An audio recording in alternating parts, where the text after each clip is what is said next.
If you are facing a knee replacement, you have probably heard the recovery is brutal. A friend who could not walk for weeks, a relative who dreaded every physical therapy session. So when a surgeon tells you the subvastus approach recovers faster, it's fair to be skeptical.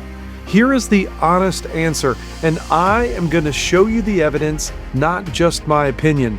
Subvastus knee replacement does recover faster, but only in a specific way and only for the first part of the journey. The early weeks are measurably easier. The final destination is the same. Understanding that difference will change how you plan your recovery. I am Dr. Corey Calendine. I'm an orthopedic surgeon in Franklin, Tennessee, and I perform robotic subvastus knee replacement. One disclosure up front, I serve as faculty and an advisor to Stryker, the maker of the Mako robotic system that I use. What follows is my independent clinical perspective. So what actually makes subvastus recovery different? It comes down to one muscle.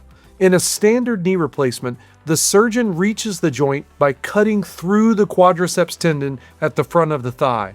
That technique is called the medial parapatellar approach, and it has been the workhorse of knee replacement for decades.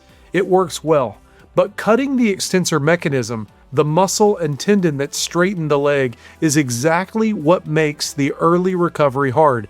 Your quadriceps is temporarily out of commission while it heals. The subvastus approach takes a different path. Instead of cutting through the quadriceps, the surgeon goes underneath it, lifting the muscle rather than dividing it. The extensor mechanism stays intact from the moment the surgery starts to when it ends. That single change is the reason the early recovery looks different. You are not rebuilding or repairing a cut muscle. You are working with the one that was never cut. The most common question I get is whether the first week is really less painful. The honest answer is yes, modestly, and the research backs this up. A systematic review of 20 randomized trials covering nearly 1,900 knee replacements found that subvastus patients reported lower pain in the first day after surgery. The difference was real, but not dramatic, under 1 point on a 10-point scale. In my practice, the bigger story patients notice is not a single pain number. It is that they tend to need less narcotic pain medicine and feel more in control of the leg early on. Less pain medicine means fewer side effects, a clearer head, and an early start to the movement that actually drives recovery. I want to be precise here because overpromising helps no one. This is not a pain-free surgery. It is a meaningfully more comfortable first few weeks for most patients. Here is the milestone that tells the real story, the straight leg raise. Lying flat and lifting your legs straight off the bed sounds simple, but it requires a working quadriceps. And it is the one thing we will ask you to do after surgery, maybe the first thing. After a traditional knee replacement, that cut quadriceps can take days to wake up. After subvastus, because the muscle was never divided, most patients can do a straight leg raise far sooner. That same body of research found that subvastus patients regained an active straight leg raise around 1.5 to 2 days earlier on average. 2 days may not sound like much, but in the first week, it's the difference between feeling dependent and feeling more mobile. It is why most of my subvastus patients are up and walking the same day as surgery, and why many move off the walker to the cane and to nothing faster than they expected. The questions I hear next are always the practical ones. When can I drive? When can I handle stairs normally? When can I get back to work? These depend on you as much as the surgery, but the pattern with the subvastus is earlier return across the board. Many patients are driving within a few weeks once they're off narcotic pain medicine and can control the leg in an emergency. Now, talk to your surgeon to help guide you with this timing decision. Stairs come back as quadriceps strength returns, and because that strength was preserved, stair confidence often returns sooner. Return to work depends entirely on the job. A desk worker may be back in a couple weeks. Someone on their feet all day or doing heavy labor needs longer. And that is true no matter what the approach. The honest rule is subvastus tends to move each of these milestones earlier, but your effort in physical therapy and the demands on your daily life matter just as much. If you want the full week-by-week timeline from the day of surgery through the first year, I have a detailed recovery guide on my website that walks through every stage, and I'll put a link for that below. The short version is this. Day 1, you're walking. The first week is the hardest week, and also where the subvastus difference shows up the most. By weeks 2 to 6, swelling drops, motion improves, and most patients trade the walker for a cane early in this period. By 6 to 8 weeks, the early advantages of the approach are most visible. From there, you keep gaining strength and flexibility for months. Now, the most important part, and the part you will not always hear, does subvastus stay ahead forever? No. And that is exactly what you want to know. The same research that shows the early advantages also shows something equally important. By 6 weeks, and again at 1 year, the validated knee scores between subvastus and traditional knee replacement are essentially the same. Let me say it plainly. The subvastus approach does not give you a better knee at the finish line. It gives you a faster, more comfortable path to the same finish line. If a surgeon tells you one approach produces a fundamentally superior knee years later, the evidence simply does not support that. What the evidence does support is a gentler early recovery, and for many patients, that early stretch is the part they fear the most. That is a real benefit, and it's an honest one.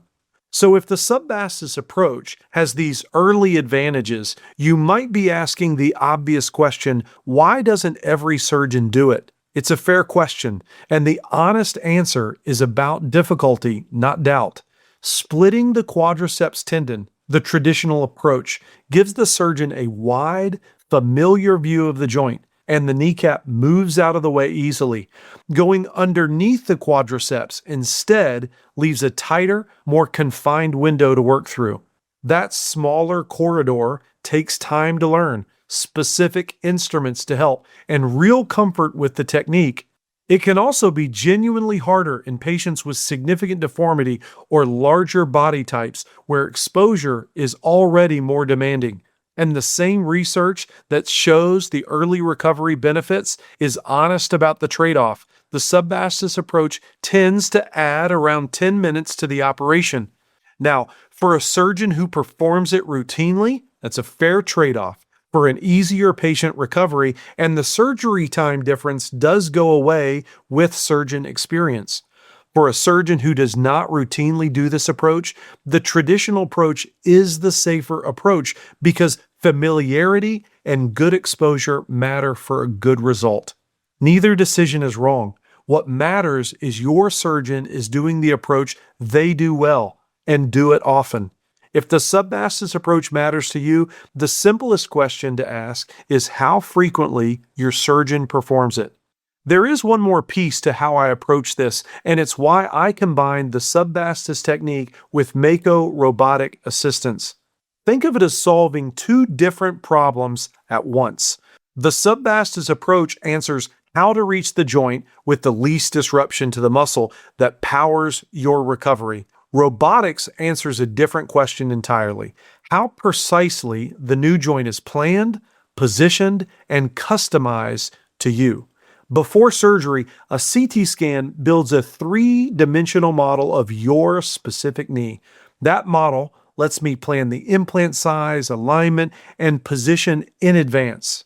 And then during the procedure, I can make adjustments based on your soft tissue, and the robotic arm helps carry out that plan with very fine tolerances.